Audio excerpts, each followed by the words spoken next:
This is Mike Cashflow Walden, also known as Tulsa King's Bigfoot. I just did a really cool interview with the MovieJunk podcast. You should check it out.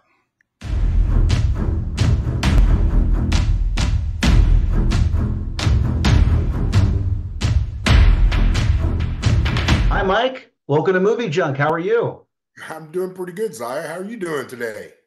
Doing good, doing good. We have a very special guest today, and Mike Cashflow Walden.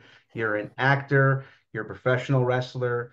You snuck up on us this season in Tulsa King as the character Bigfoot. Can't thank you enough for joining us today.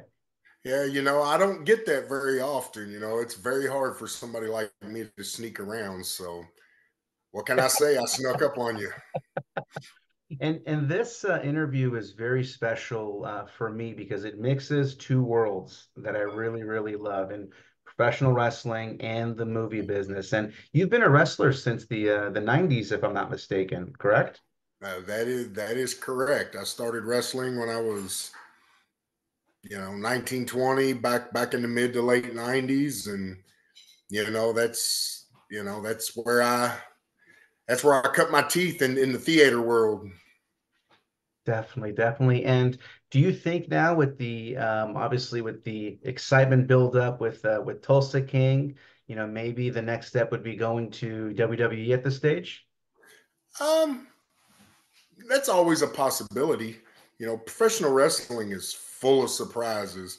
And if you throw the entertainment, that side of the entertainment world into the mix, you really never know what happens. Would I say it would be rather exciting? Yeah, it would be rather exciting.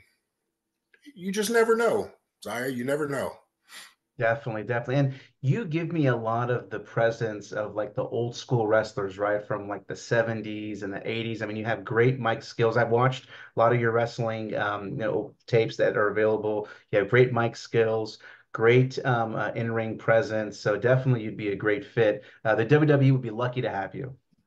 Hey, I appreciate that. I can't say that it wouldn't be a good time and be very exciting. I appreciate the kind words. I've always tried to, outwardly project when it comes to wrestling.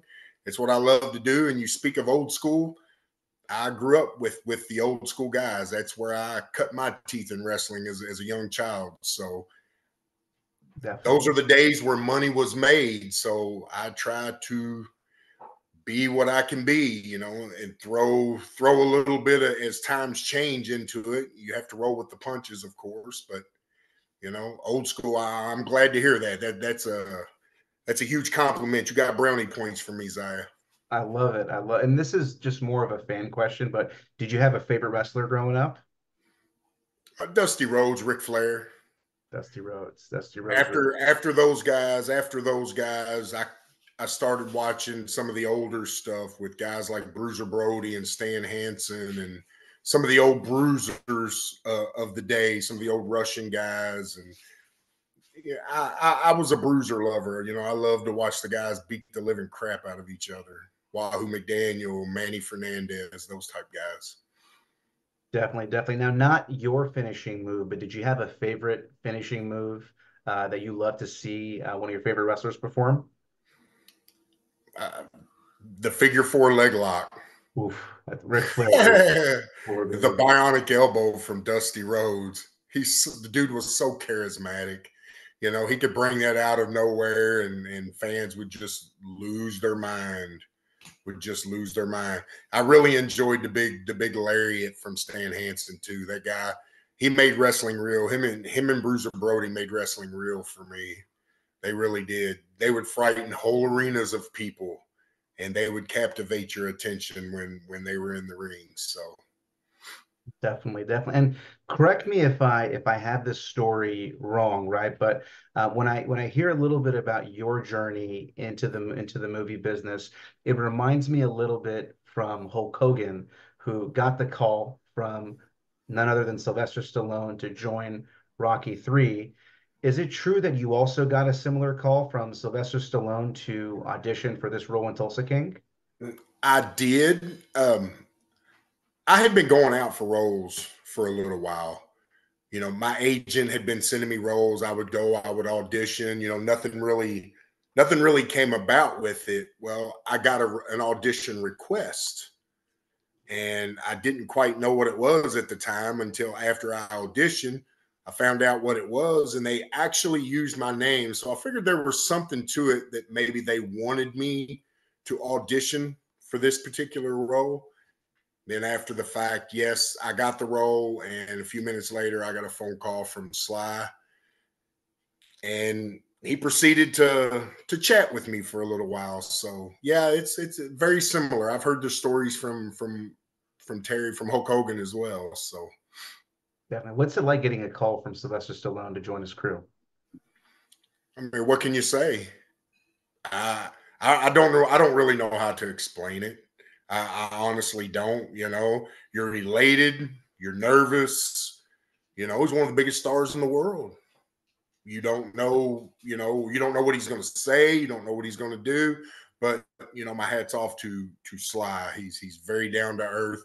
He talks to you like a person. He's not overly heads in the clouds. He seems very grounded, down to earth. He knows what he wants. My hat's off to that guy. So he was very easy to talk to. Awesome, awesome. And do you think that, I mean, obviously you're brought in, no surprise, as the muscle, right? Do you how does your obviously experience in wrestling, right? How does that prepare you, obviously, in acting, right? How does that work that you've done for several years, right? 2 or 3 decades, how does that prepare you for what you're doing now? Well, overall, it's just the camera presence. It's the being mindful of the camera. It's very similar in that. In wrestling, it's a little bit. I don't want to say harder, but I would say it's a little bit more precise because in pro wrestling, it's kind of a one take thing. In acting, you have all these different angles and you're doing this stuff multiple times, a lot, which is very strenuous, when it comes to doing that kind of stuff. um you just have this presence. You know where the cameras are. When a camera is on you. You know how to feel when there are cameras there. You don't shy away from the cameras. I think people that don't have that experience, it takes them a while to ease themselves into it. And then, of course, they become hooked. But coming from a wrestling background where cameras are always on you, everybody's always prying. Whenever you're doing anything in a wrestling ring or a wrestling arena, there's always somebody watching. There's always a camera there. So you have these instincts that you take with you. And that's really really, it's like I said, previously. I think the acting theater part is a natural evolution from somebody that comes from the physical theater part, like professional wrestling, something like that. I think it's a natural evolution, for guys. Of course, some people can't handle that. You see some guys that transition from pro wrestling to acting, and they do really well. You see some guys that try their hand in acting from pro wrestling, and it doesn't really translate too well. They're two different monsters, yes, but they're also cut from the same animal. So Definitely, definitely. I mean, you definitely were built for this. Like I said, I did see a lot thank of your mic skills, and obviously your mic skills translate well onto the screen as well. Are you, because of your experience in wrestling and then you're being put in a lot of these fight scenes, are you asked to bring in a little bit of artistic liberties in these fight scenes, or do you have to do it exactly like it's choreographed? you of course, you don't want to ruffle any feathers, coming in. There is nothing wrong. Sly, he's very adamant when he says he didn't get to where he got by following rules. I'm sure there are rules.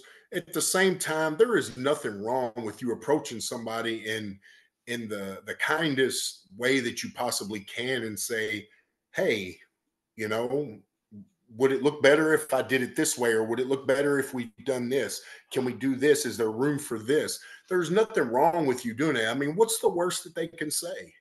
No, right? Yeah. So, I wanted to bring a little flavor to that if I could, and if they didn't think it went well, they told me that, and I accepted it.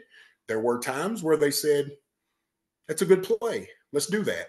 So, it's one of those tried and true things. You don't know until you ask. Definitely, definitely. And we just recently interviewed Guy Narduli, who's part of the New York crew. And he corrected me because I had mentioned, I was like, this is the first time that we're seeing Sly in a mafia role, right? And there'd been Mhm. talks of him playing the Grim Reaper, who's part of the Colombo family. And coincidentally, Sly actually mentioned the Colombos in this last episode. Yeah, So I yeah, wasn't sure if that was a reference at all, but he's like, no, Sly did play a mafia role, and I was so upset that I messed this up because it's one of my favorite movies. But Oscar, the movie Oscar, which was a comedy, yep, right? yep. Chaz Palminteri also, but this has been like the really first time that we've seen him like all out, mobster, and it's such a natural role for him too. But we're also getting the mix of comedy as well. I just think it's just a match made in heaven, and I'm just loving everything about this season so far. What Sly brings to not just this role, but every role that he does, he brings, an understanding of the role that he's trying to portray, which means he does his research. You know, he's he's very meticulous. He's very creative. And he brings that to all his roles. In this role specifically, you can tell, just when you're talking to him and when you're sitting around listening to them talk, which is what I did a lot.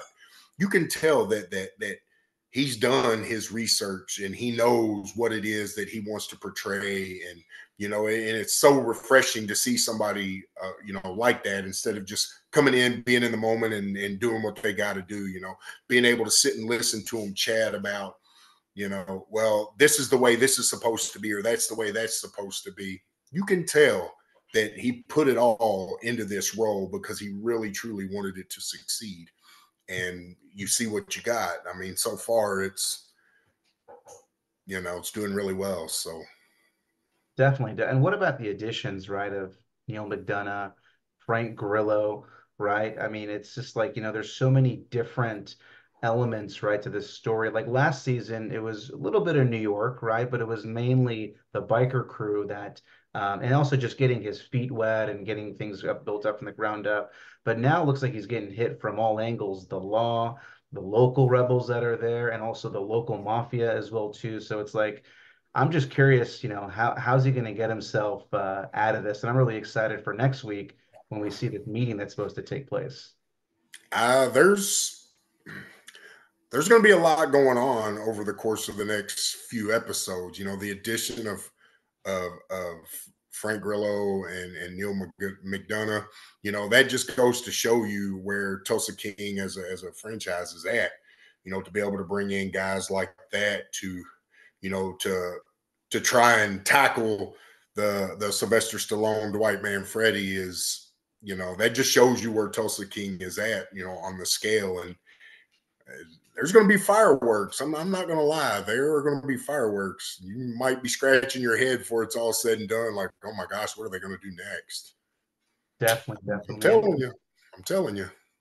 And the writing is just brilliant. And last season, I was like, how this crew was sent Sly specifically to Tulsa, and he's going to just go in there and set up shop. But in my mind, I was like, I thought Kansas City was still a pretty big presence. That's why this season I was excited to hear that Kansas City was going to be involved because it stays sort of true to how things are still run.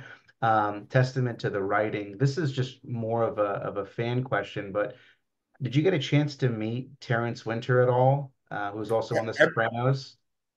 oh, absolutely. Terry, he had no problem sitting and chatting with me about his role, about uh what what it took for him to be able to try and write, how he would go about doing some of that stuff. He he was an easy guy to get along with. He hung out on set with us a little bit, and oversaw some stuff to make sure some stuff was uh, looking okay. So, he's been at the top of his game for a long time. Terry Winters has. I was very honored to get a chance to meet with him and talk with him. Definitely, definitely. A huge, huge Sopranos fan here. I mean, you can see Sopranos swag all behind you. Oh yeah, oh Uh, yeah. loved his work. Obviously, he'll create Boardwalk Empire. And Mhm. the main reason why I was excited, obviously, Taylor Sheridan, right, is huge with Yellowstone. But when I heard that Terrence Winter was going to be a part of this, I was even more excited because I know everything he touches turns to gold. And I know there was a little bit of a scheduling conflict. I think we almost lost him going Yeah. into this season, but thankfully he came back. Were you by any chance a Sopranos fan at all, or did you watch Sopranos? I was a Sopranos fan. I was a Boardwalk Empire fan as well. Sopranos was, of course, I don't think that I'm Italian, but it gave me a glimpse into that world. And everything you read about, if you go back and read about some of the actual crime bosses, or you sit and listen to somebody like Chris Caldovino tell the stories of some of the New York stuff that he knows about. It's amazing to watch something like The Sopranos and see how really accurate. That's a testament to the research and stuff that Terrence Winters does when he puts it all into the pen when he's writing. So it's very interesting. I love The Sopranos and I love Boardwalk Empire. Definitely. And we've interviewed quite a bit of cast from both Sopranos and Boardwalk Empire. Chris Caldovino has been on our show twice, and I love just picking his brain about the Sopranos and working I with, love that guy, like, man. and he's just crushing it. He got into a fight scene. He was sitting there throwing punches, you know, this this episode as well too. So yeah, I Absolutely. can't. Yeah, so it's definitely a testament to his work. I know you teased a little bit about what fans can expect, but any last remarks that you could share for the last few episodes, what fans can expect the remainder of the season? Hold on to your seat. It's already gotten a little dark. You've seen a few fisticuffs. You're going to see some mind games, and you might get turned around a little bit, but stay tuned. The seats are going to be pretty hot. That's really all I'm going to say. You might not see what's coming. Definitely, definitely. No, and we're excited as well too. I did want to also ask because I mean, where do we go from here, right? You're obviously crushing it in Tulsa King. Maybe there's a path, down wrestling as well too. But as far as the acting business, do you have any upcoming projects that you're able to share, or you're getting your feet I'm wet? not gonna share any projects that may or may not be working on. I may share some stuff that I really want to do. When I first come on to Tulsa King and I first met Tatiana Zapordino, she looked at me and the first thing she said to me was, "Wow, you look like Sabretooth from the Marvel Universe." And that kind of stuck with me, because I would love to be. I'm going to be in the Marvel Universe at some point, and I would love to get in that mix. I've also, I've been told that I kind of look like Jeff Bridges. I get teased a lot of like that in wrestling. So being able to do something with maybe a Jeff Bridges would be kind of a bucket list, something that I would like to do, would like to try out. I think that would be really interesting. He's got a pretty big hit show on his hands right now with the old man. It's amazing. So Mhm. Yeah. And I have to also admit too, just from seeing your physique during the course of your career, you're in amazing shape. Just looking at you now, and obviously from when you first started wrestling, I mean, definitely with your physique, Marvel role would be amazing, right? It would be great to see you in some of these character roles. I would love it. I would love it. Definitely, definitely. And I also like to ask, our guests when they come on our show, when you're not working, right? And it can't be Tulsa King, what are some shows that you're binge watching or the last movie that you've seen? The I'm kind of a horror guy, so I've been watching like The Rings of Power. I've been watching The Old Man. Of course, I love Jeff Bridges. Anything him and John Lithgow, anything that those guys are in is amazing. I'm looking forward to the new American Horror Stories coming up. Hmm, I, hmm. I love those anthology type type shows that. Uh, as far as movies go, what was the last movie I watched? Was it? I think The Substance with Demi Moore, Oh yeah, I heard which about was that. kind of How was that? is kind of a mind blower. It was pretty amazing. It was good. It was kind of it had some comedy parts mixed over some gore. I mean, it was kind of a mind. You didn't know where it was going, so but it was really good. It was really good. I enjoyed it.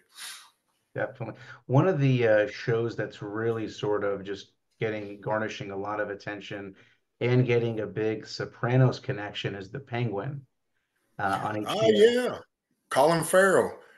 Yeah, he's crushing. Have you had a chance to watch Penguin at all? Absolutely. I've watched the first episode. I haven't been able to get to like now. I think they're on like the fourth episode or something Mhm. like that. I haven't been able to get to it, but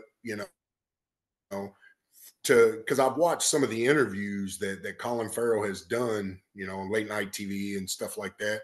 Yeah, For him to go from who he is to the 5 6 hour makeup job that it took to yeah, put him in the Penguin, yeah, Oscob, to come out of it, that's a testament to that guy's work ethic, and he puts in the work, and uh, it's no wonder that guy is succeeding the way he's succeeding. yeah. It's something like 5 hours. So, and I've heard the show's amazing. The first episode I watched was amazing. I mean, it blew me away. I know a little bit about the DC universe. I'm more of a Marvel guy, but I know a little bit about the DC universe, and the role he has to play. It's amazing, and I think it will fit as far as longevity goes. If they ever want to pull that universe together, like you hear guys like James Gunn and stuff talking about. So Yeah. Yeah, anyone that I have spoken to that's watched it is just saying like, man, this show's amazing. yeah, It was a best kept secret. It kind of snuck up on us, but now the cat's out of the bag and it's getting these amazing reviews. But yeah, definitely, it's one of my favorite shows. It's that and Tulsa King that I'm sort of binge watching every week. So I'm really yeah. excited for those to keep my Sundays busy, kind of how Sopranos used to be. I I do want to also ask because if I'm not mistaken, you do also have some cash flow swag, right? If fans want to access that, or do Oh you have yeah, any? and I'm going to be adding to it. Yeah, they can go to my store. It's chopshopwrestling.com. You can go on there. You can get cash flow swag. I'm going to be adding some stuff, here and there, just based on, who I am and what it is that I'm doing at the time. But yeah, they can go. They can follow me on my social medias as well. They're all on at Cash Flow Wrestler. Um, just, check me out, my YouTube channel and all that stuff. It's all at Cash Flow Wrestler. Yeah, but if they're looking for any swag, chopshopwrestling.com, go check it out, leave a review. Yeah, no, we'll be sure to share obviously the link to your shop on our channel. Also, when we post the video and Thank you. links Thank you. to all your socials as well. I want to also be respectful of your time and also save some room for round two once we get to the end of the show and some of your upcoming projects to Yeah, hopefully because I'm sure when it's all said and done, you're going to have many more questions for for sure. Bigfoot. I'm sure you're going to have many more questions. So Definitely. And just want to thank you again for joining our show. I couldn't thank you enough. Really appreciate the time and can't wait to share with the fans. absolutely. Thank you, Zai. I appreciate it, man. Thank you, sir. Take care. All right, you too, Bob. Bye bye.